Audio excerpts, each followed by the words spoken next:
We're the Young Indie Chroniclers podcast, and we're producing a new feature-length documentary, George Lucas, The Lost Golden Age. George Lucas was going to do this Lawrence of Arabia scale epic on a 16-millimeter budget. You got a chance to have the same adventure making the show as what Indy was doing. His stuff is really quite political. You didn't think I was going to run, did you? I learned that when George says he wants to ultimately change or fix something, that he was going to do it. We built a Kickstarter campaign to support the film. Late pledges are available now at Kickstarter.com.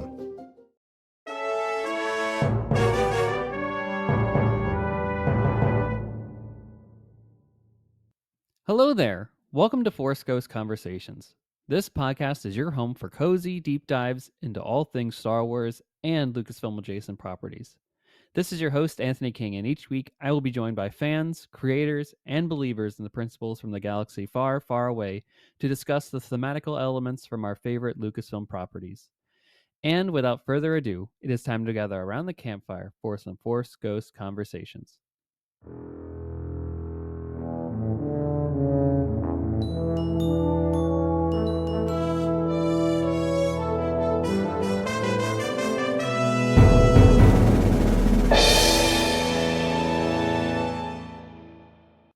Ladies and gentlemen, welcome back to Force Ghost Conversations, your cozy home for deep dive discussions into all things Star Wars and Lucasfilm adjacent properties. And this is an incredible episode we have for you here this week. In our main topic discussion, we are covering the deluxe edition of the Revenge of the Sith novelization by Matthew Stover in honor of its 20th anniversary as part of our larger Revenge of the Sith kind of celebratory season that we've been doing here. You may recall we did a couple episodes back in May about our memories and what we like about the film, right? You remember that season, right? And now that I finally have purchased and got a chance to get around to rereading the novelization again, I figured, hey, let's talk about it here. So we actually have a brand new guest on the show. It's Karl from the Wampa's Lair podcast, and we have an incredible discussion about this because this is like his bread and butter. This is his Star Wars in some ways, right? And it'll come across in the episode, of course, too. So I can't wait for you all to hear that. Now, this is typically where we would do Cloud City Gossip, the portion of the show where we talk about the news and the rundown of all the things Lucasfilm in the last week here. I did record this portion of the episode in advance, so I don't know exactly what news has been out. So I will cover that in next week's episode, anything that's happened since the time of recording this. But do be sure to check out our episode from earlier this week that was about the Mandalorian and Grogu new trailer that came out, as opposed to our Super Bowl spot coverage that we did last week. It's so funny how nothing is truly evergreen, especially a few days after it comes out, of course. So thrilled to chat about that. Of course, we got Greg McLaughlin back on the show to discuss all things about that. And I hope you enjoyed that one. And I think you're going to enjoy this episode here today, too. Finally, before we get into that, I do want to do some housekeeping things. So, of course, tell your friends about the show, rate and subscribe, do all the fun things for Force Ghost Conversations. And if you want to continue the conversation, we're available on X, Instagram, YouTube, TikTok, Threads, Blue Sky. Just search for Force Ghost Conversations and we'll be there. If you want to support the show in other ways, too, such as monetarily, you can go to our Patreon site, where for as little as $1 a month, you can get access to a ton of Force Ghost Conversations related goodies. Such as whole extra episodes and ability to ask questions and getting your name read on the podcast, all that fun stuff. We also have a TeePublic store where you can get Force Ghost Conversations merchandise, such as a t-shirt, a hoodie, a blanket, iPhone case, right? All that kind of stuff is available there. And I hope that you go check it out because it's really cool. So all the links for that stuff is in the episode description here. And then that's all the housekeeping items I had for today. So on the other side of the short break, we'll be back with Karl from the Wampa's Lair. Stay tuned.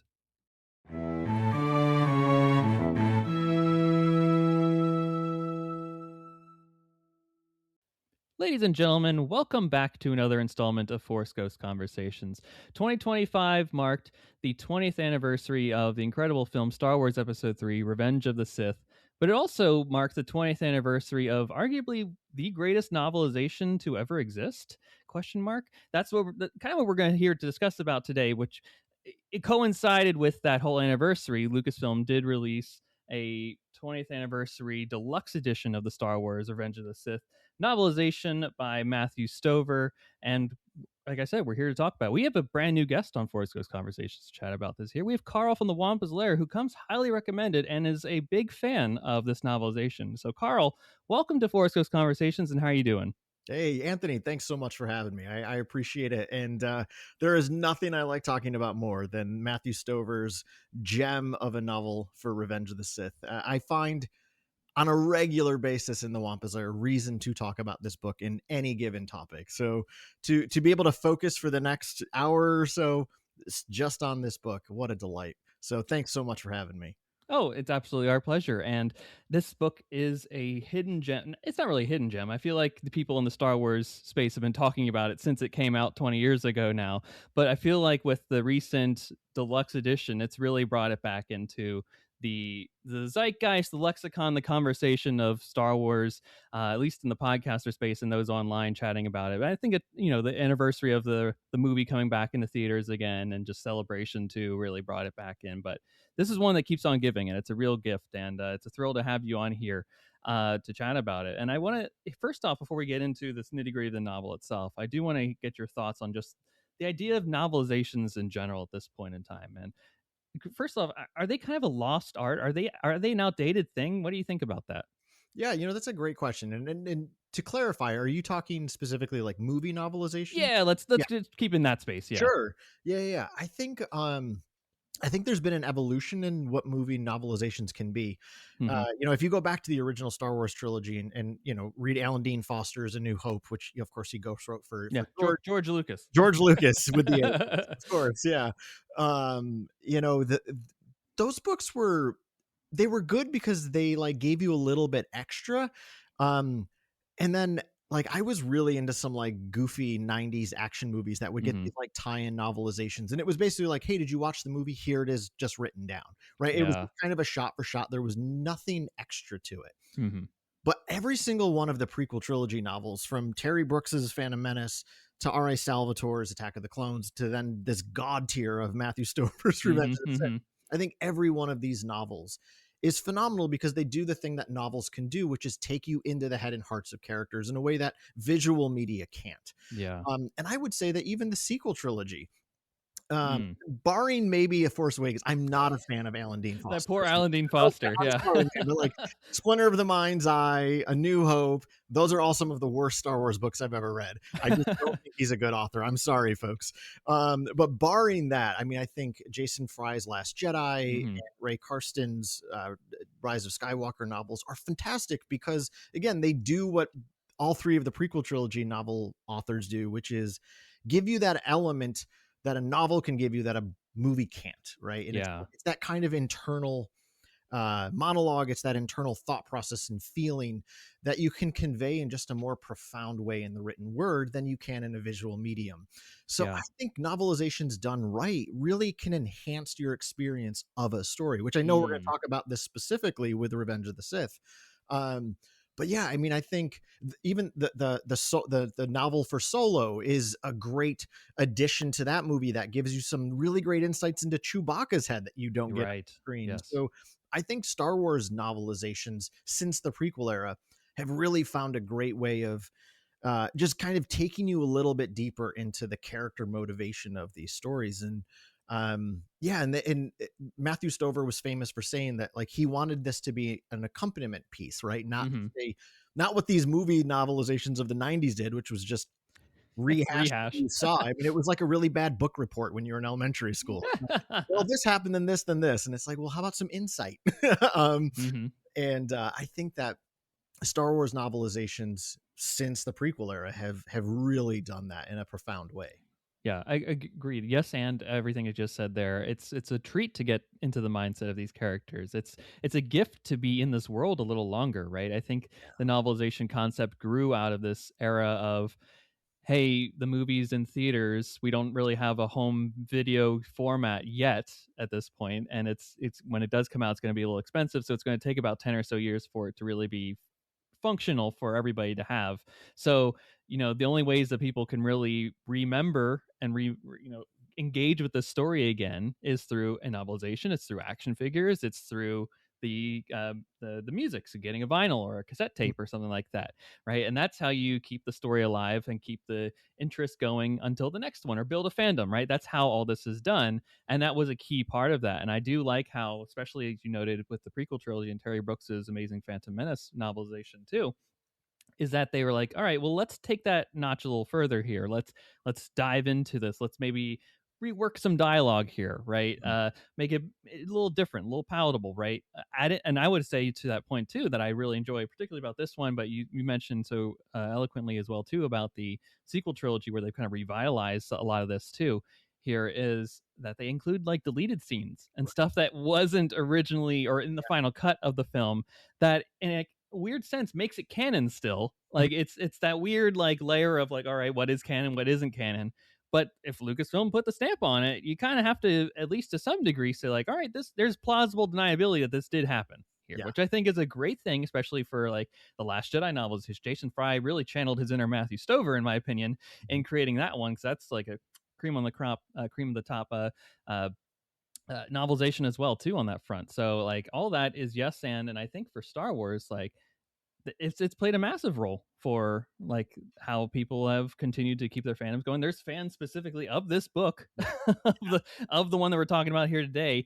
If you go to a convention and you see Jason Fry there, people will definitely be talking to him about the Last Jedi novelization there too as well. And the comic adaptations of recent late have done this as well, where they've added in a lot of different features and stuff, and it's great that it makes it so that you have multiple ways to engage with the story and to showcase, hey, there's some connections here or there that if I'm a fan and I'm investing all this time and space into this, like if I'm going to read a book that's of a movie that I can watch, it's a 2.5 hour movie roughly, and I'm going to spend 8 to 10 hours probably reading this book, like I want to get some more meat on that bone. Like that's why I'm here. I want this different stuff here, and that's what you get out of this one, particularly here today. But of recent memory, Star Wars has been doing an excellent job of that, and hopefully with the upcoming Mandalorian and Grogu film, if they have a novelization with that, because films, it's kind of hit or miss outside of Star Wars if they do get a novelization these days, to get that. So I hope that Mandalorian and Grogu continues that trend, and we'll see in the next couple of months here what they say on that one. Yeah. So we're here to celebrate, again, the Revenge of the Sith novelization anniversary, which I believe this book came out maybe a few weeks prior to the film itself, if I'm getting the timeline correct on things here, which is... Yeah, it's at least a couple weeks, if not a month before the movie, but yeah, it's definitely out before the film itself. Which is it's very interesting, just noting that for just like the context of discourse that this develops here. The video game Star Wars, the tie-in video game too, Revenge of the Sith, also came out a few weeks beforehand, which both of these really spoil what's going to happen in that movie. Not that we didn't know it was going to happen, but like specific plot points and details really come across in those. And I believe even earlier than both of these was the Lego Star Wars video game for the prequel trilogy, which came out, I think, a few months prior to both of these things even coming out, which really spoiled everything that was going to happen here. But I digress. We can dive into that a little bit more then. But I want to dive into your memories of reading this book for the first time here. Did you get it in 2005? Was it pretty close to Revenge of the Sith coming out, or did you find it in the years that have happened since? I don't remember exactly when I got my hands on it. I did get it in 2005, but I know I didn't read it until after I'd seen the movie. Mm-hmm. I was always a big spoiler junkie, still kind of am.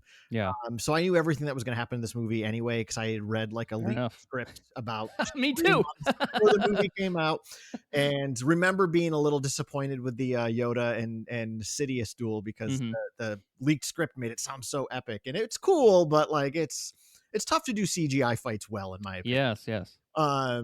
That said, I did get my hands on the book, and it probably was after the movie came out, and I just remember being blown away by it. Okay. Because everything about the movie felt very rushed. Okay. Right. And to the point you were making a few moments ago, one of the things that these novels can do as well is include all those deleted scenes. It can have all those plot points that, when George is trying to trim this movie to make it at least 2.5 hours or less.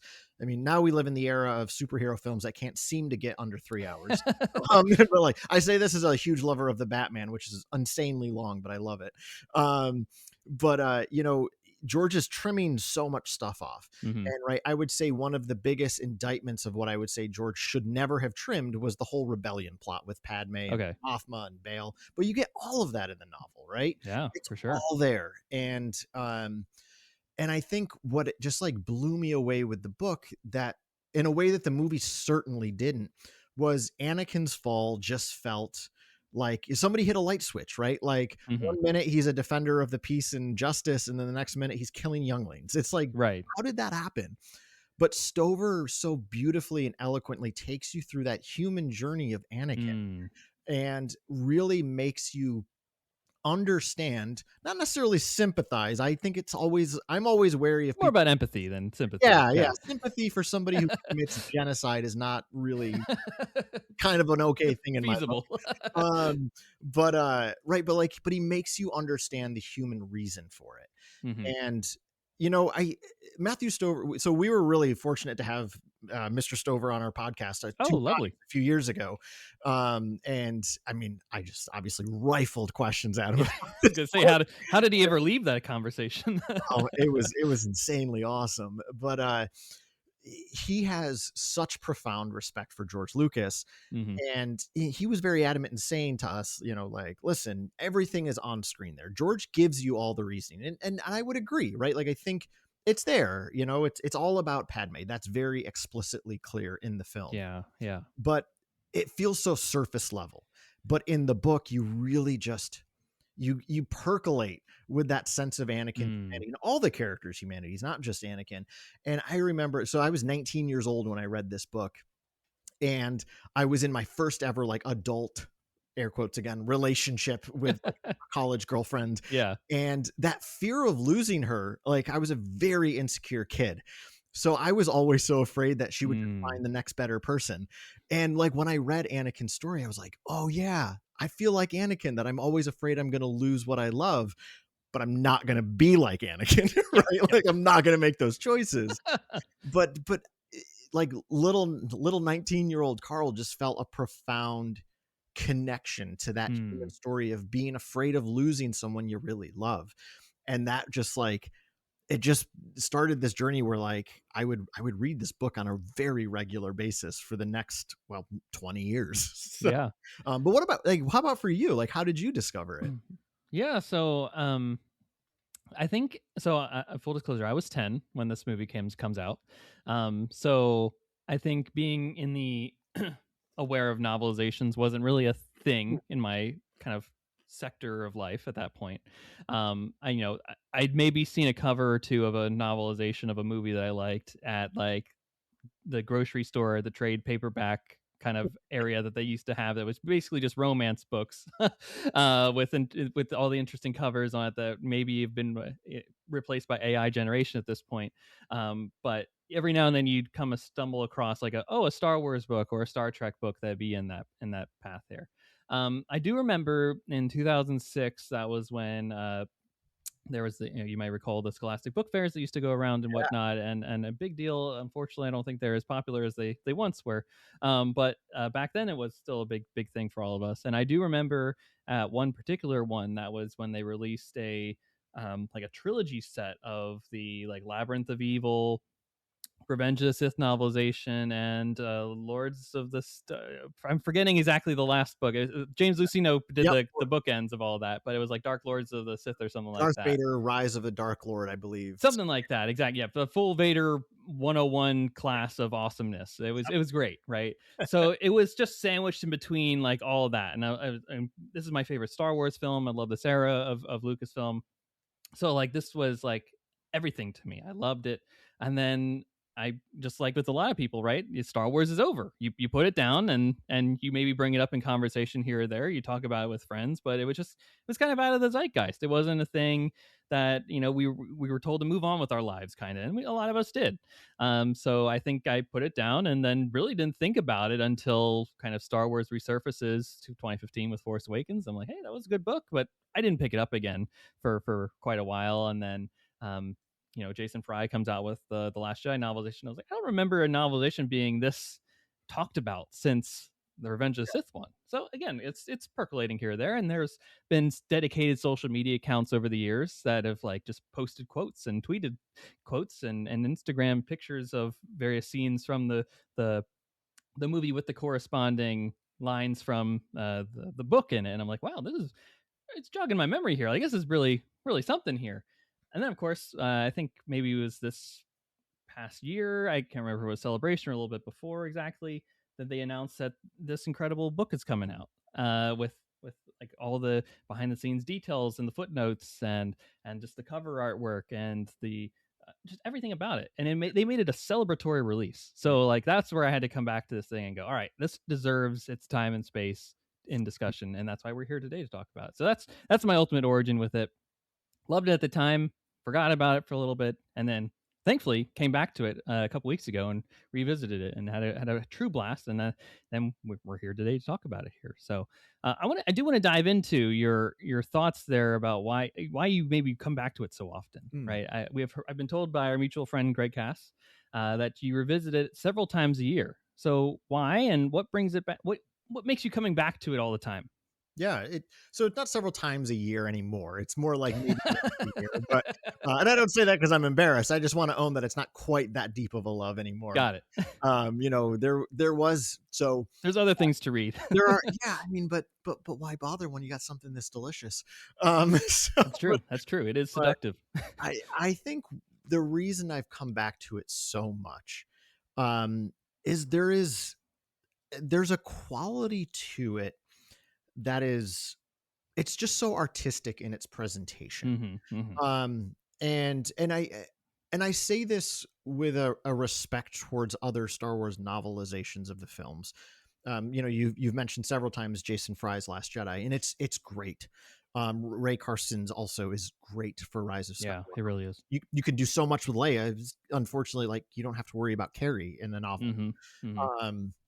But I think what Matthew Stover is doing here is he is telling a story of what happens when everything falls apart. And I think there's something insanely and innately human about that story. Every single human person who is an adult has experienced their world crumbling or their world being flipped upside down in some way, shape, or form, right? Sure. Big or little ways. We've all experienced that kind of crisis of faith. And Revenge of the Sith is that story. I think in a profound way, Matthew Stover understood the assignment. He understood that this is a quintessentially human story. And he wants to tell you, how do different people respond in crises of faith? And for me, the reason I reread it so much, especially in those early years, was because the very thing I feared to lose, I eventually lost, just like Anakin. I didn't go nuts like Anakin, however. But it also became this comfort blanket in a weird way. Of like, oh yeah, sometimes in life we do lose things. And how do I want to respond to that? And this is a book of reminding of like, what are the patterns to keep an eye on in my own behavior? And all these years later now, whenever I talk about it on our podcast, I jokingly refer to it as the Gospel of Matthew Stover. And like, to me, like there is something so sacred about this text because of that human element of what do we do when the world falls apart and burns down. And I think this book really delves into the human element of that. And it hits it in so many different ways. And I think what I've particularly been drawn to in these recent, like just in the last year of when it came out, is more of that like Padme and Mon Mothma and Organa political story of what happens when you get tyrants in office who start to take control and manipulate the system to just benefit themselves at the detriment of the good of the people. That's the story of Palpatine. it's the story, sadly, of our times, I would argue, in a I lot of think you're ways. right. That's right. And I think that's the part of the story right now that draws me in. Is it's like Matthew Stover he's not doing anything like specific to any Mhm. particular time in history, but just rather this is how the course of human history is often played out. Here's the things to look out for. And I think, you know, in a weird way, even right now, like especially I've read this annotated version twice Mhm. now, since it's come out. And like I said, I've been drawn to that more political side of the story, because I think for Stover, he doesn't leave us in the ashes either, right? This is Mhm. one of the most hopeful books, because on the other side of this terrible tragedy is hope.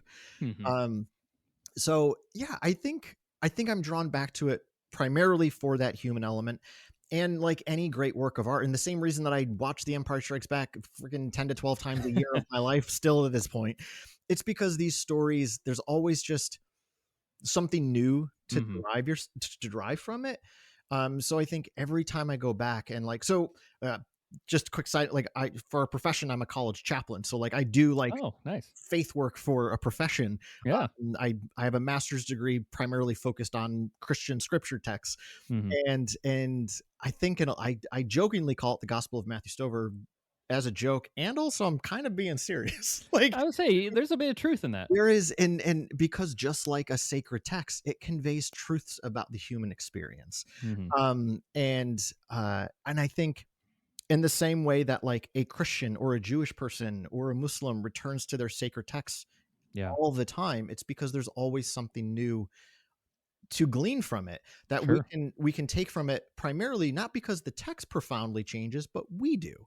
And Mhm. when we approach it, you know, like I said, like 19 to 22-year-old Karl was mainly reading it for that like emotional heartbreak tragedy, but 40-year-old Karl is really gleaning a lot about what does it take to stand up to tyrannical powers in Mm. politics and in the Yes. socio-political world, right? So where I'm at in life has positioned me to take these truths in different ways.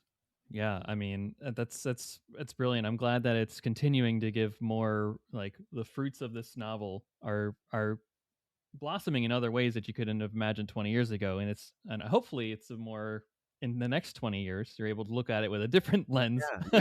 and to I hope say like, so, or else I haven't grown, right? yeah, exactly. And it shows the growth of us as people and of humanity as well, and as our society. The way we're able, and that's good art, is the fact that we're able to interpret it with our modern times and through our lens and glean the stories from it. I think that's exactly what George wanted Yeah. for us back in the day with Star Wars 77, and then of course the prequel trilogy and then the sequel trilogy. All this stuff plays into this modern mythology. And what is a mythology? It is that same, go to the well for it when you need it, find that inspiration, that story, that thing that you're going to take from it, and then apply it to your everyday life, right? I'm glad that you, a 19-year-old you, was able to say like, hey, like Anakin did a lot, like he held on, his grip was too tight on this Mhm. thing here, and his fear made him fall into this like absolutism of I can only go one way here. Yeah. And unfortunately, society didn't learn the same lessons that Karl did. People felt fear and then gave away, and still continue to give away our powers to tyrannical lords across the globe and locally here too. So like these are still themes that are coming up, and George was at the forefront of saying like, hey, use this as a way to figure things out in your life. And sadly, we're still singing, but we're always on the search for trying to figure out who we are as people and grow and contextualize with modern times, right? You could have never foresaw the wave of AI as it was back 20 years ago, and now these are problems that we have to ethically deal with right now, and all these other things that are I can't even fathom what the next 20 years are going to put forth in front of us in terms of problems. But we're going to keep going back to this well and find out what are the ways that we can interpret it for our modern society. And I think that's the beauty of this book. And you're saying like it is a sacred text, and this one is a page turner, unlike some of those sacred Jedi texts. So that's a a true testament to Matthew Stover here, and that's partially probably why you keep coming back to it every year and multiple times too at that rate. So I'm curious as to your thoughts on uh, what this film, and you kind of touched on this before, so Mm. feel free to dive in further into any area that you specifically think of here.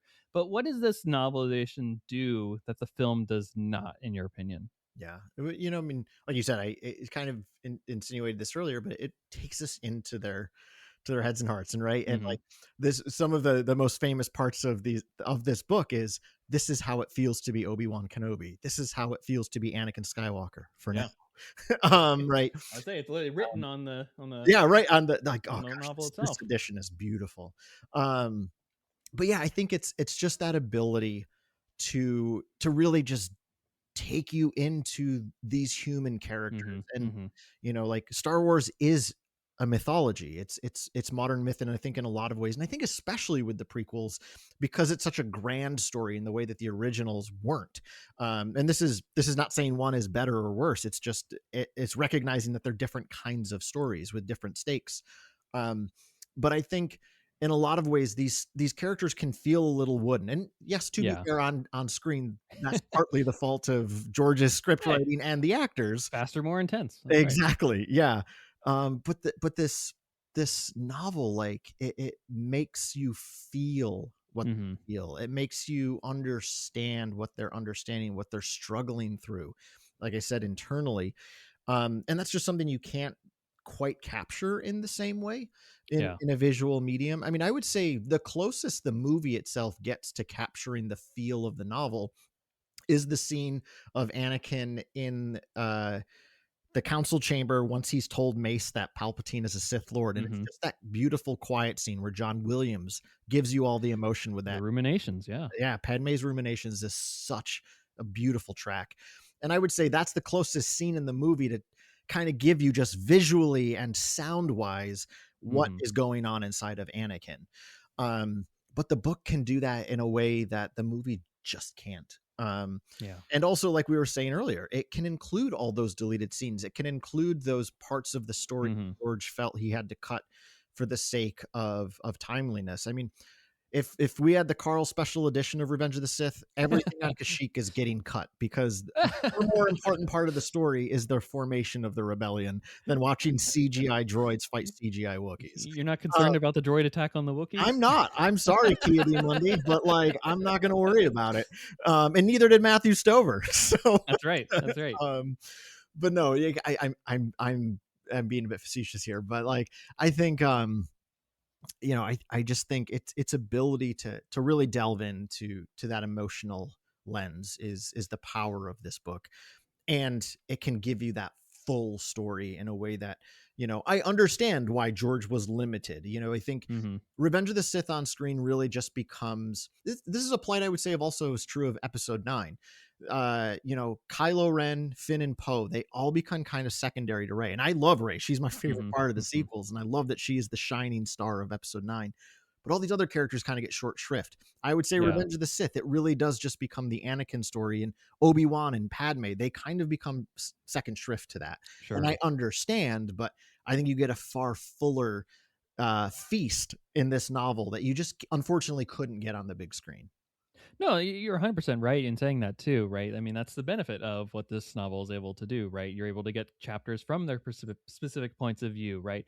I really love the Dooku chapter at the early Oh, part of this thing too. Like, you talk yes. about a juicy bit of canon Yeah. here, where it's like, oh, here's what was supposed to happen, right? Like, I was supposed to kind of be given this role and whatnot and take over the system, all that thing, and his hatred of droids and whatnot. Like, it's really interesting, and just like him, the fact that they recognize that he's an old man in this too, right? Like, because I don't think that really comes across. Like, his age doesn't seem to matter in the films at all, but yet it matters in this story here, and you can like feel the fatigue of him, and it's written in such a way that really encapsulates that too. So like, that's a spectacular sequence. And I think to your point earlier of like, oh, the movie can somewhat feel like Anakin is good one day, the next day he's not, right? Whereas this one is like, oh, the seeds are planted and the seduction is definitely there. Like, the juicy scenes with Palpatine are sprinkled more throughout this than they are perhaps within the movie. Like, that whole second act is seduction, right? Yes. But this is like from immediately from when they land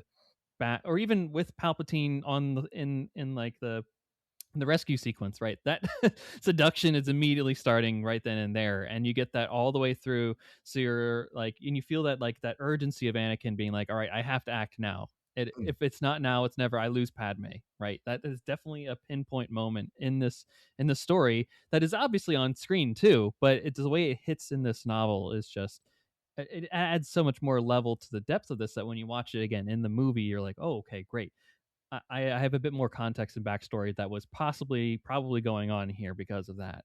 Yeah. I think, yeah, like the revelation that Obi-Wan kind of knows about Anakin and Padme, right, is a big deal in this one. That isn't.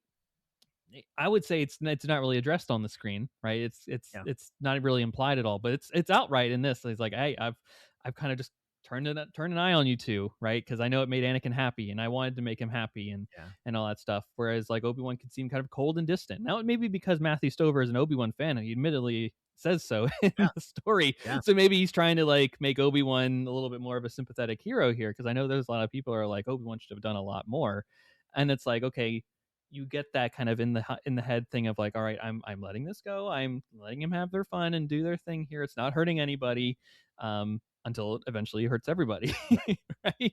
That there's that, and it's kind of that sequence there where, and in the movie, it's kind of a throwaway line where Anakin's like, Obi-Wan was here, right? And he's looking at his iPad. Yeah, exactly. PSP at the time. His Nintendo DS. He was playing Racer from the Nintendo 64 days. Exactly. And he's like, Obi-Wan was here. And it's like, okay, I got that whole scene now when Obi-Wan's there checking in with Padme and all that stuff that isn't in the movie. So all that's really well done. Again, the deleted scenes, the council of what, 2000 or 10,000 or something. I can't remember exactly. Yeah, but 2000. There's a 2000, yeah. Right? Having that all in there is awesome, and I think for the Padme fans out there that feel a little shortchanged, right? Because there's a lot that changes with the Padme storyline. There's a lot of reasons for that, perhaps behind the scenes, that are included in this, and it just makes the like you said, this like the Gospel of Matthew Stover, but this is, and it's written in a way of like a Greek tragedy. Yes, this is, folks. Full spoiler if you've never read this before, but this book is maybe 10% what actual dialogue is on the screen. Like the dialogue written does not match whatsoever for the most part, and you're more so probably, I don't know if you were like me, Karl, but when I read it, I'm like, I'm shocked every time I read a line that's actually in the movie of dialogue, and I'm like, oh, hey, that's in the movie, I know that's there, and then the rest of it just kind of plays out as it goes. And I think that's a testament to this thing, is that George, and maybe testament to George perhaps, because he let Matthew Stover have the free reign to do this. He wasn't so protective of my script is gospel, right? This is my gospel, and this is your he wasn't so tied down to that. He was like, hey, I hired you, have fun and write this story in the way that I want you to write it, right? He, like when George hires a director to do something, he's like, yeah, he's behind the scenes and doing stuff, but he's like, hey, tell the story. I hired you to do this. Like, go do what you were hired to do. Yeah. And I think that freedom is why this novel sings so well. It's because Matthew Stover wasn't so constrained to just say like, oh, another happy landing, right? And throw in all those clips. I think probably to the benefit too is that George was constantly rewriting the script, almost on the day and the night of, right? He was tinkering with things. So could you imagine Matthew Stover getting, like, he even mentions, he's like, hey, I got a couple pictures of this like new scene that they added. And I was like, oh, I don't know where this fits in, so maybe we don't include that here. Or I'll try and finagle a way for this to pop into the story somehow. But the ultimate thing here is that Anakin starts off as a good person, probably at the height of his heroism at this thing, and then hits rock bottom, and he's forced to live in suffering here. And how do we get from point A to point B here is addressed in this story in an eloquent way that really addresses it as it was arguably meant to be intended, which is a hulking back to those Greek tragedies that really inspired a lot of everything from art over the last 2,000 plus years. And that's at the core of this thing. And then talk about a mythological story. It is exactly that again, right? It's pulling from those sources to then make it say, hey, in 2005 and 2025 and beyond, right, here is a new mythological story that's based and grounded in the stuff that's coming before here. And it's told in such a way that's going to grip you all for years to come, and hopefully don't make the same mistakes Anakin does in this thing. I'm glad you didn't, Karl. You did not go on a genocidal rampage after experiencing some loss, which I think is great. Something you just said, though, it reminds me of the first time we had Mr. Stover on the show. And I love every time he was talking about George Lucas, he would just refer to him as Mr. Lucas. Yeah. And like he shared with us, and he mentions this in some of his notations, but he was telling us that, you know, he went out to Skywalker Ranch. He was supposed to spend, I think, like an hour or two with George in a kind of a one-on-one to kind of hash through the story. And this is the other thing. He ended up spending half the day there and he said, like, my respect for Mr. Lucas just it skyrocketed so much because his love of this story was so profound.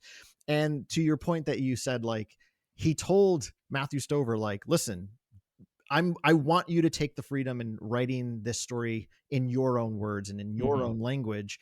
And like you said, like there's so much dialogue that is very different in this book.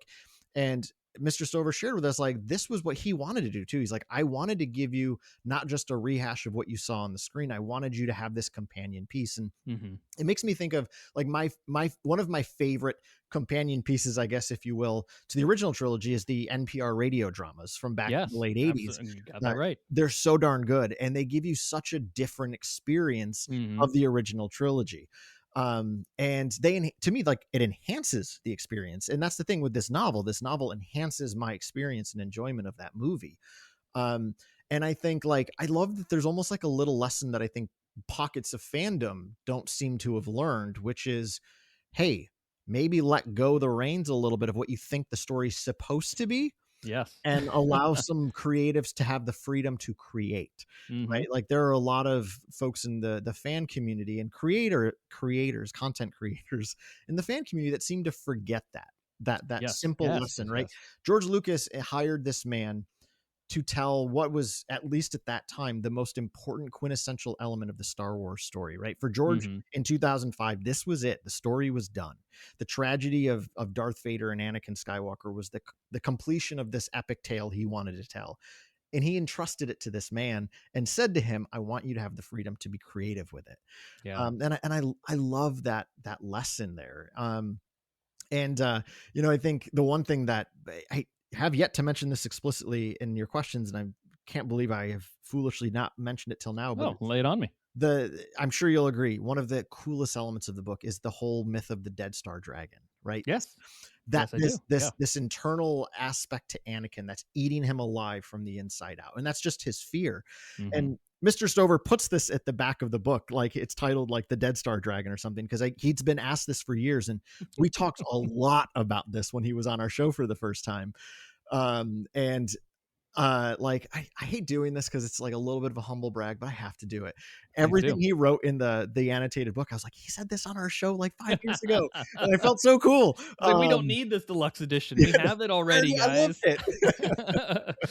No, but that said, like, you know, he shared the story of initially George didn't like it because the way he had initially written it was that it was kind of this outside force acting on Anakin. And that was the only big issue George had with the novel, was he wanted it to be very clear that Anakin's fall was something internal. It wasn't something acting on him from the outside. Yeah. I mean, obviously there's outside. He made the choice. But he made the choice. And Mr. Stover then makes that realization because, like, he talks about how, you know, read the back of the book. I don't want to spoil it if you've not read it. It's a really fun story. And Mr. Stover's hilarious when he was telling it on the show too. He's got a great sense of humor.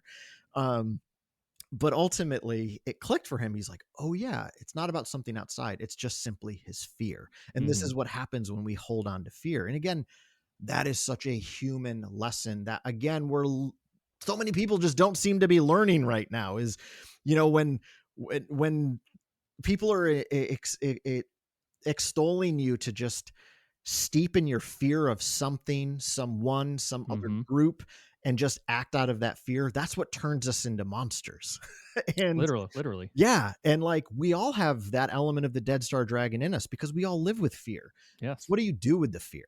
And Anakin let it eat him alive. And unfortunately, there's a lot of people being eaten alive by their fear right now. Yes.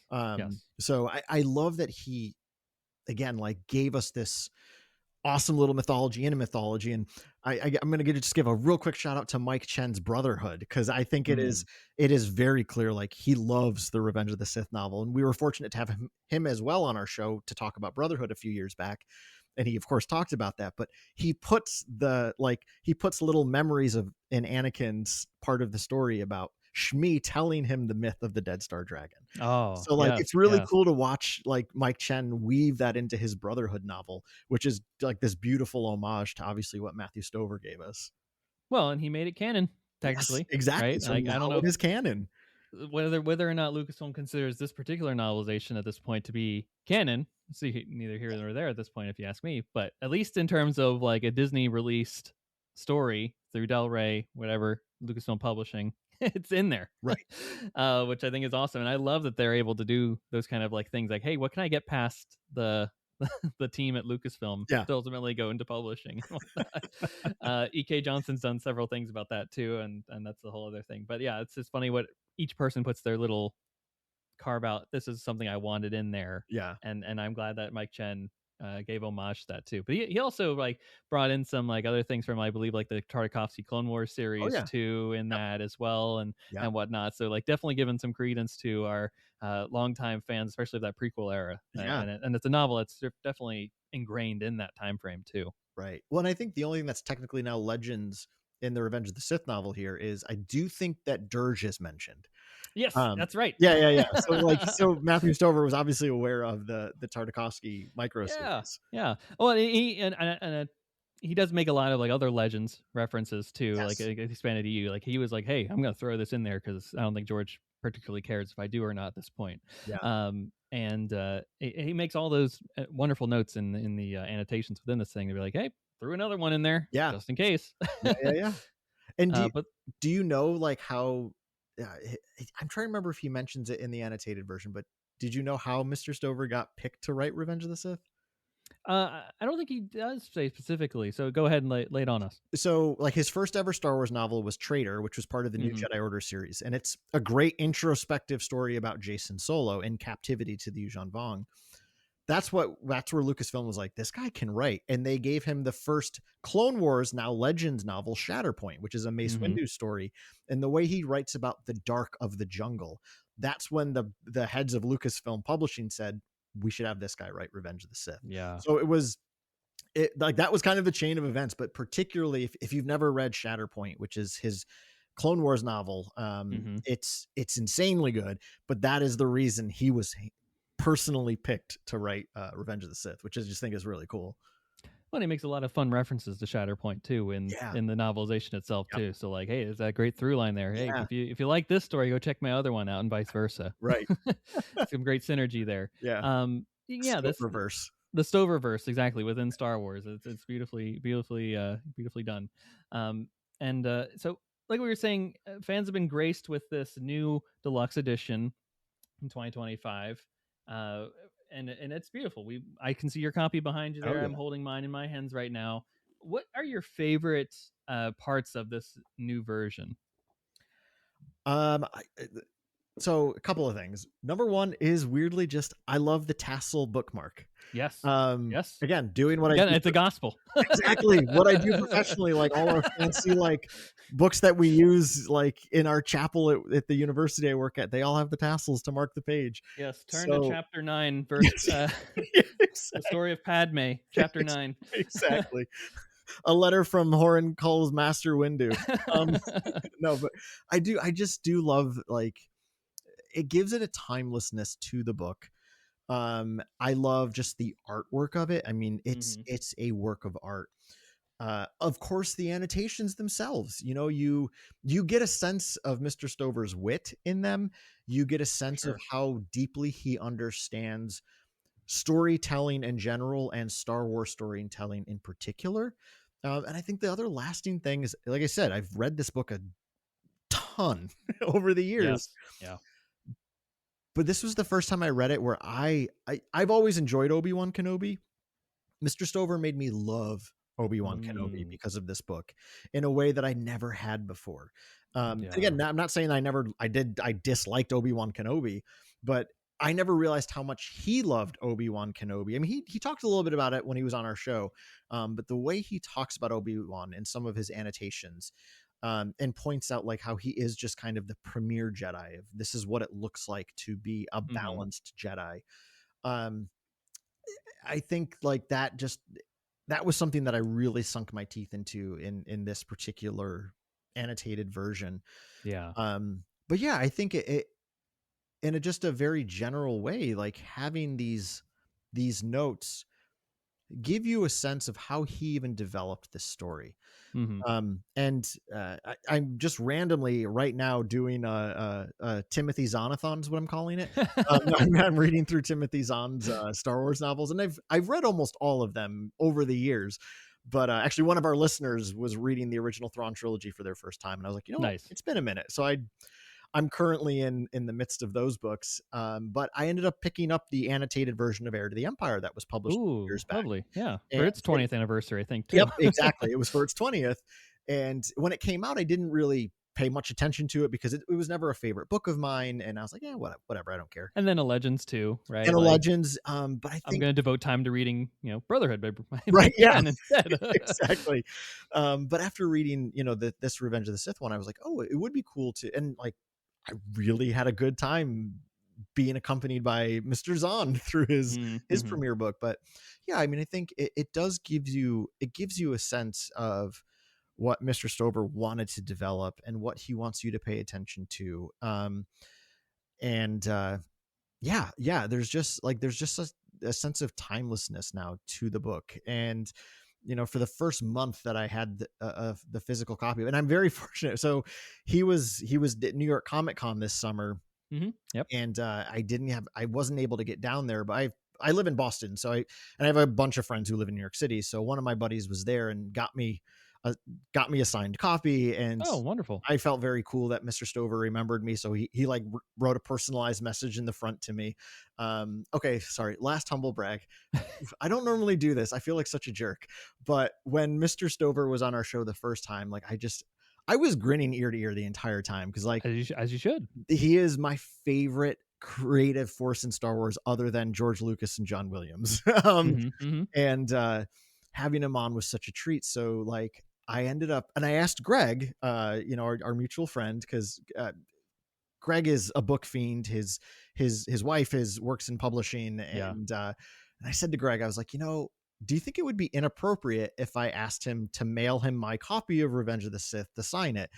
And Greg was great. He was like, listen, like you've had him on your show twice now. Like he was clearly very gracious and had a good time. He's like, if he doesn't want to do it, he's going to say no.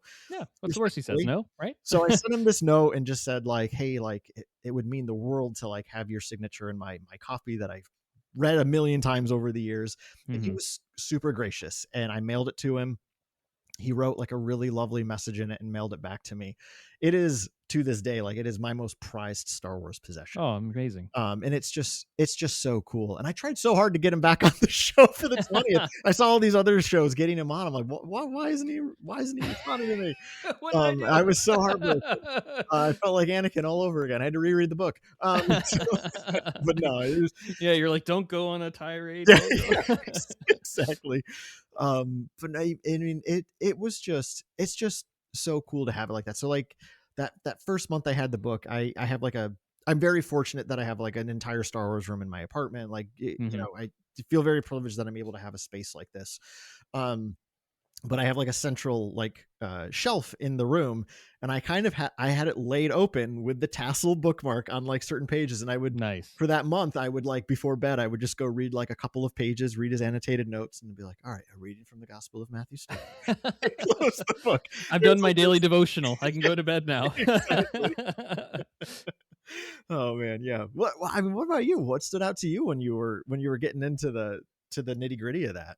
Well, I think just like you were saying, the artwork is spectacular, right? Yeah. I think the cover is beautiful. I love that it's a slip cover, right? Like you take that off, it's got the Vader on it, and it fits right in there amidst the Mustafar battle, and then you take it off, and it just feels like you're a part of this epic ride from the start, right? And I think that's exactly what they were going for, and they hit it on the mark for sure.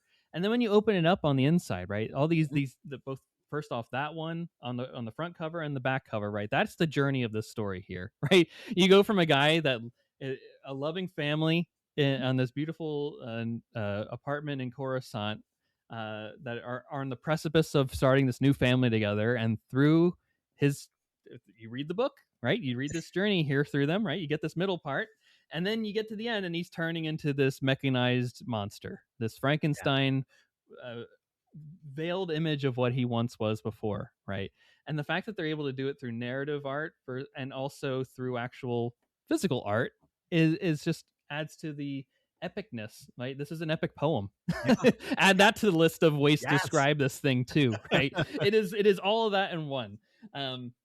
So and of course the annotations just add to the extra meat on the bone, right? And it's through a modern context too. So like, hey, 40th anniversary, do another annotated thing here, because I'm sure he'll have different thoughts, and because a lot of it is to, like we've been hinting at throughout the rest of throughout this conversation here, is that it's still timely, right? People didn't learn these lessons here. We're still facing the rise of fascist leaders and tyrannical persons in high level positions across the globe here, and he even is like, hey, people didn't quite catch this one here, huh? Interesting. And I just love his remarks here, right? He'll just be very matter of fact about things. Of course, there'll be like Mr. Lucas didn't care for this one here, so I had to quickly edit this one out. I think there's that fun story of like having to do a draft, like he submitted a draft and they're like, hey, we need another one in like a day, and he had to like quickly do it overnight. And that was like, that was the Star Dragon thing. Like he submitted the final edit, and then they told him that night, we need a new one tomorrow. So yep, like, exactly. He's like, what do you mean I got to do this whole thing? And then he's like, I would never do this again, but I got drunk and just did it. And submitted it.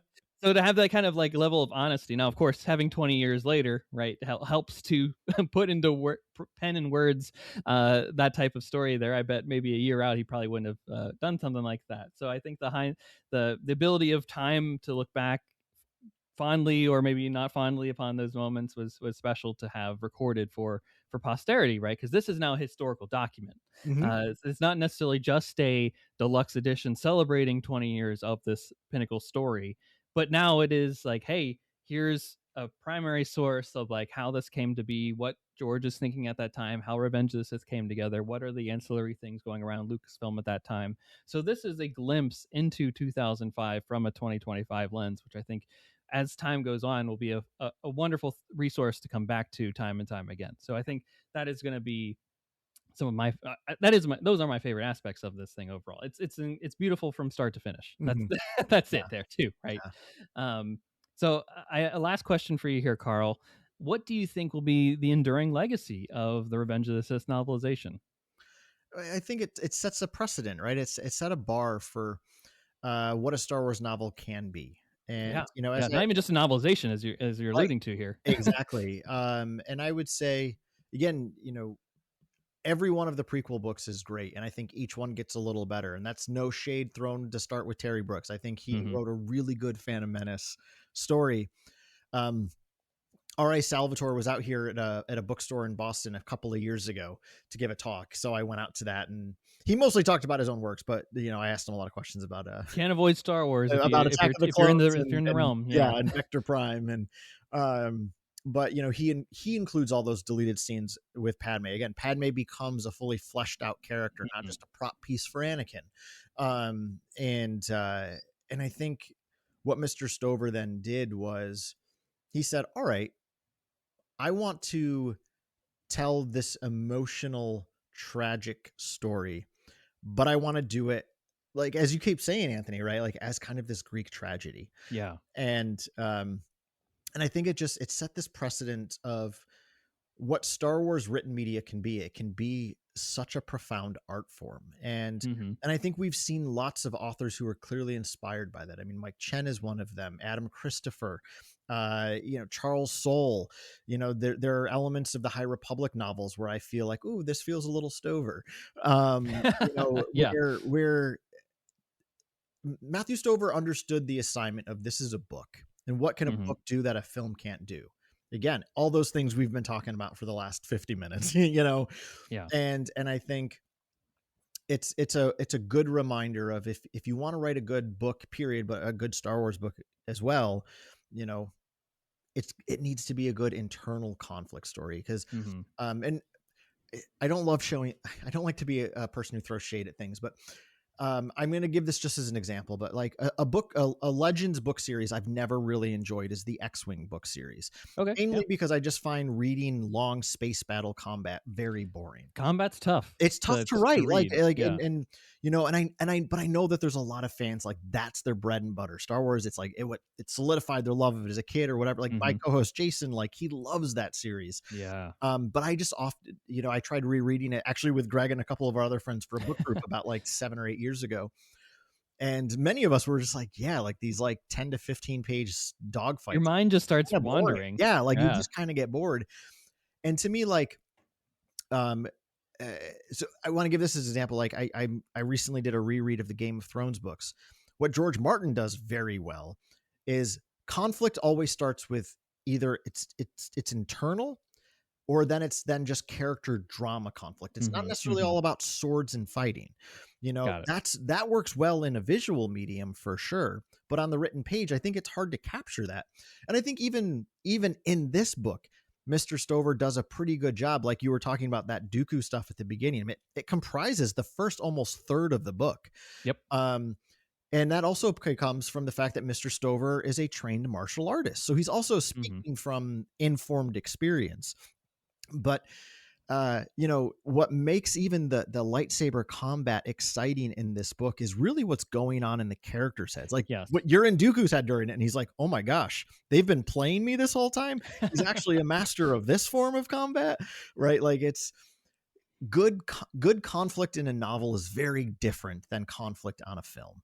And I think novels that do that well, like this one, just makes for a really great piece. And I think, you know, that is why I will continue to reread this book for years to come, probably till I'm dead, because it hits that high point of what a novel can do, which is again is connect you to that very human element of these characters. Agreed. Yeah, this is the gold standard, right? Everything will be measured to it, whether it's a novelization or not. And that's a good thing, in my opinion. This is like, hey, beat it, right? Do something better. And if you can't, try to take the best parts from it, emulate it, do it in your own style. You noted many great authors of the last at least 10 years at Lucasfilm now that have really taken up a lot of the mantle bits of this story and moved it forward here. So it's like, all right, we're now the disciples of Stover of some way, at least, or the people that are paid to write these stories now are certainly doing that. Well, and one last thing I wanted to say, because I often forget to say this, but I think something I love that Matthew Stover also does in this book is I call it the economy of words. Every word matters. Yeah. You know, again, like, and I say this with love. I'm having a lot of fun reading these Zahn books, but I finished Vision of the Future last week. And there's just lots of fluff in it, in my opinion, where I can just kind of skim read like full paragraphs because like, I don't know what's going on. And again, I really enjoy Timothy Zahn. I think he's a really good author. I have a lot of fun with him. I think novels have also just changed shape over time. This is something where, like, agreed. You know, we would have to have Greg on because he is much more educated to this than I am and could speak to this much more intelligently. But you know, I think Mr. Stover understood that assignment of like every word in this book matters. Like just the structure of it. Like again, you open it. I liked what you said earlier, Anthony, about how there is a poetic quality to it. It looks just the way the letters even look on a page. There's something artistic about it. My favorite book series is The Expanse by James S.A. Corey, which is a sci-fi series. And I would say they do this very well as well. It's an economy of words. Like every word kind of matters. And I think that's what really is happening in this Stover book, and why you can almost read it like as if it's a devotional experience, because you could read a paragraph and be like, there's a lot to mull on here, because he really used every word so perfectly, and he didn't tell you more than you needed to know, right? The whole Kashyyyk stuff, it's summed up in like 3 sentences. Yoda went to Kashyyyk, he's left Kashyyyk, and he left. The clones turned, right? Like it's this economy of words to really just, if I'm not hitting you in the heart, why am I telling you this story? Is almost like what he's saying. Yeah, George didn't need to show 7 battles on 7 planets in this, right? They didn't. I understand why he did. Yeah, he wanted to show cool stuff, and Exactly. that's that. Like he's earned that right. It's his last film in that we knew of at that time, and he's going to go out with a bang, right? Yeah. I want to show Coyote Mundi on my Gito Yep. and Paulus, all the fun stuff, right? Yeah. You don't need to have all that in this, right? So I like what you're saying there. This economy of words, right? He's knowing how to tell the story, how to craft it. Where's my start point? Where's my end point? And what do I need to say so that everything has enough juice on it that it gets you through this thing, right? Like people, how many people start a book and then they're like, it didn't grab me from the start, so I stopped it. This, what's going to happen in this, right? Yeah. Most people already know, right? Golly, when people picked up this book, it's 2 months or a couple weeks before the movie even comes out, right? So they're getting full spoiled to it, but we already knew, like, because of where it sits in the Star Wars timeline, that hey, this guy's going to become Darth Vader, and a lot of these people aren't in the next movie, so probably through context clues, some stuff's going to happen to them, and it's not going to be good, right? we see when they take the Vader's mask off in the Return of the Jedi that it does not look at all like Anakin Skywalker, and he's got burn marks, and he's very much a shell of the person that he once was, that we know of in Attack of the Clones, but also at that point you'd seen many trailers for Revenge of the Sith. So like that's all on the table there. So he's like, I don't need to there's nothing I can spoil that people don't already know here, so let me tell you the story in a way that's going to matter. And he does that. And I think if I can just throw something into the mix here, the enduring legacy is that last bit there. Like this is the Anakin Skywalker bit, right?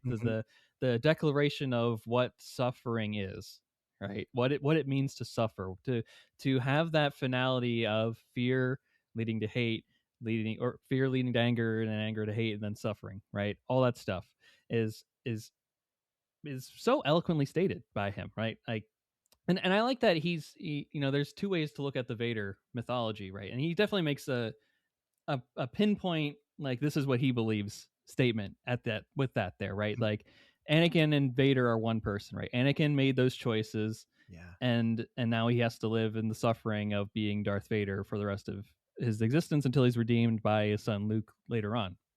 The other mentality is that Anakin dies, right? Or the good person that is Anakin dies. Vader is a whole separate entity within them, and he gets kind of shut away until he gets enough strength because of Luke's love and enduring, right? All that, both track, right? I see the merit of both there, and I like that both can exist, right? And as we need it to, we can pull from each and all of them, like you were saying earlier there too. But that's the point of this story, right? Like, when we're pulling from this thing here and we're like, hey, I could go down the dark, the quick, the easy, seductive path. I'm embracing fear. I'm doing stuff out of scariness and fear and whatnot. What could happen to me, right? And maybe it's just a bombastic way to look at things here, but that suffering is that, and then like, we all may be not put into an actual mechanical suit without legs and arms and have to have a breathing apparatus strapped to us for the rest of time, but we will be, once you embrace fear and make choices out of that, you are beholden to it until you break free from those shackles of fear. And that's what this novel, through its wacky space opera storytelling, gets at, right? They are very human elements from the science fiction tale that we can glean from as real people, and the way that it's so eloquently written allows us to keep coming back to it every now and then, and it will, thankfully, it will always be with us, because it is Star Wars, and Star Wars is a part of the zeitgeist and lexicon henceforth and forevermore, that we are able to have this great story with us for all time. Absolutely. Well, Karl, I do actually have one more question for you here, and I thought of it as we were talking here. This got a 20th anniversary deluxe edition with annotations in it. You mentioned you're reading you read the Thrawn one a couple years back for the Heir to the Empire one. What story of modern canon would you like, in maybe 10 years, 20 years, whatever anniversary it has? What's the one that you're most like, hey, if that gets a deluxe edition with some annotations and a new cover, some great artwork, like, that's the one that I'll be pre-ordering the second I see it? Ooh, that's a great question, Anthony. My knee jerk is Brotherhood, because it's just my favorite of the new canon. But I think I would have to go with Light of the Jedi for the kickoff Light of Jedi, I love it. of High Republic. I think what Charles Soule did there is right. He started a whole new world for Star The whole Wars, era. Yeah. right? And I think that's why I think the Heir to the Empire one was a good choice. It's Timothy Zahn Brought Star Wars back. restarted Star Wars, in 1991. And while Star Wars is very much alive while High Republic started, because Disney had taken over at this point, but I think he launched, and I've never had a personal conversation with Charles Soule, but just watching him on interviews, I mean, he's an incredibly humble man. Yeah. It was very clear that this was a group effort, right? Like we all know Project sure. Luminous launched this, and it was not just the mind of Charles Soule. It was a working committee of what appears to be good friends, which is really cool. But yeah, I think he started a whole new type of storytelling in Star Wars. And I thought, my personal opinion is I thought High Republic was sometimes hit and miss for me personally, but I love the grandeur of it. And I think overall it's a success, and it started with a bang in Light of the Jedi. Yeah. It really was does. a great disaster, I guess you could say. A hyperspace one of sorts. Yeah. But yeah, I think that would be a really fun one because, and I think because I'm sure he would bring in a lot of the insights from his fellow creators, and like, here's the things we were talking about when we created the Nihil, and who we were thinking of with Marchion Ro, and, the fate of, Elzar Man, and all these great new characters. So I think that would be a really fun one. Well, I think that's a brilliant selection there as well, because we live in the world where the High Republic is, unfortunately, maybe fortunately, I don't know. All stories need to come into an end, and it's sad that they end. But we're at the conclusion of Phase 3 of the High Republic, so we know how these characters end up or where they don't end up and whatnot. So to have that hindsight too of saying like, hey, here's where we were in a writers' conference in 2018 at the ranch, right? Versus also like, hey, this comes out in the middle of COVID too, so like we can add those details to it and be like, hey, we didn't think we were getting to the publisher in time, or if this was actually going to happen in the way that we did, or maybe it was supposed to come out sooner and because of production delay, I don't know. All that would be interesting tidbits, but also to say like, hey, over the course of time, we're like, hey, this is how we thought. This is when we figured out the path of Elzar and Avar Kriss, right? Like, or this is when we knew Stellan Gios was going to perish on the Starlight Beacon. Like, I think those would be fascinating, especially from the group perspective, like you're saying, and how they added more people to Team Project Luminous over time too, over the different phases, and like what the different mediums do too, because especially Charles Soule, right? He's primarily a comic guy for the High Republic too. He of course writes the bookend novels, but he does a lot of comic stories in between there as well. So like how that all factored into things, that would be fascinating. Yeah, I think it would too. Yeah.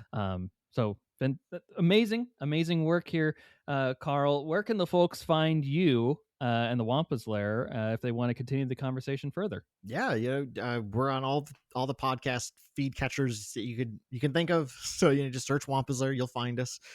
And we're on Instagram at Wampa's Lair Podcast. You can find us on YouTube as well at Wampa's Lair Podcast. Yeah, I mean, if you feel inclined, you can email us wampaslairpodcast@gmail.com. But yeah, like upon the release of this episode that you've invited me to be part of, it actually lands pretty perfectly because we're doing a 2-part series this week and the following week. So kind of coinciding with this book talk is nice. The week prior to this release, we'll have talked about our top 5 Legends books of all time. And then the week this comes out, we always release on Wednesdays, will be our conversation of our top 5 canon books of all time. So we love doing top 5s at Wampa's Lair because it's just, we love everything Star Wars, but we also love to just rank them, not because we're trying to say one's better than the other. It's just a reason to talk about the things we love. And it's a good conversation starter. Yeah, absolutely. Now, maybe a spoiler here, but do you consider this book canon or not canon? Where does it fit? Yeah, no, I was talking to Jason about this just the other night because we were like, what about the movie novelizations? Because I was like, I'm just leaving them out because I think they're all great in their own way. And Revenge of the Sith is it's better than every Star Wars book I've ever read. Revenge of the Sith is number one on both lists. It's my favorite book of all time, period. Even outside of my Star Wars enjoyment. So I was like, we're going to leave that one out because I like I was saying at the top of the episode, I mean, I find a way to talk about this book pretty regularly on the show, Mhm. even when it has nothing to do directly with the topic. Yeah. I'll Yeah. find a way. Hey, it So, fits. but Anthony, before we're done, can I just ask you a question? Because it's my Yeah, first time having lay it a on me. conversation with you.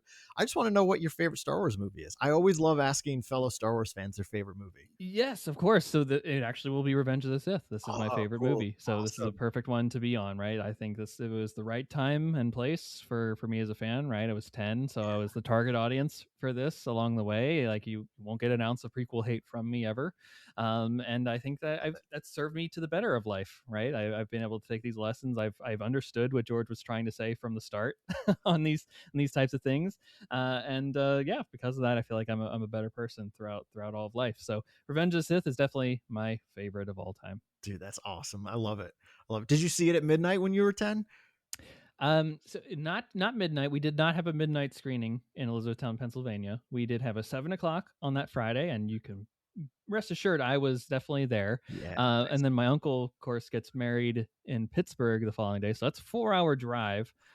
So I had to really beg my mom to be like, "Hey, we got to go. We got to see this movie tonight." And she's like, "We'll go see it next week." And I was like, "You do not understand. How dare you say that to me?" You were my mother.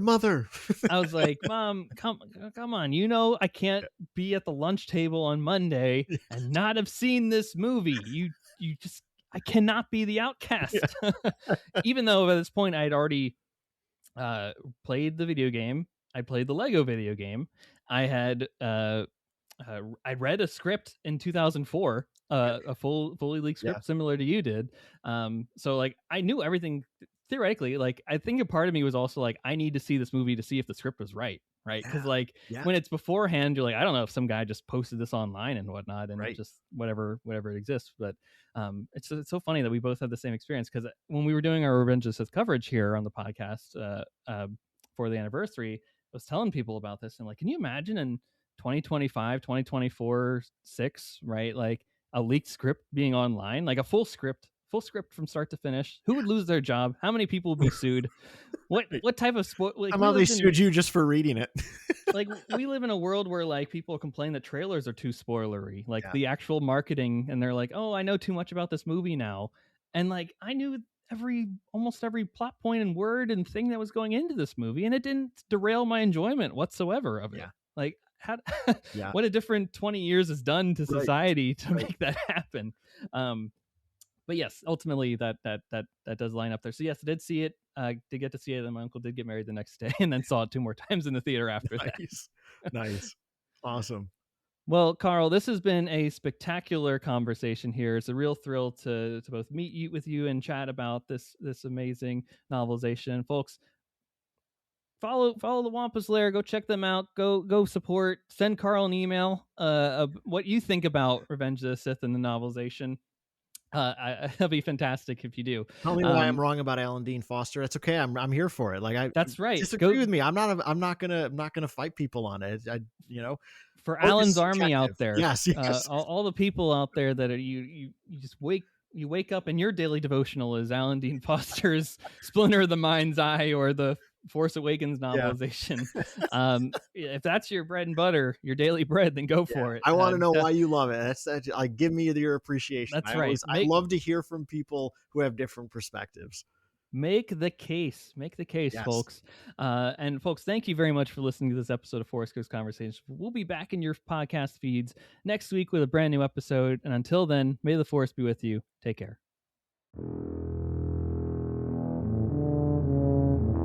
Thank you.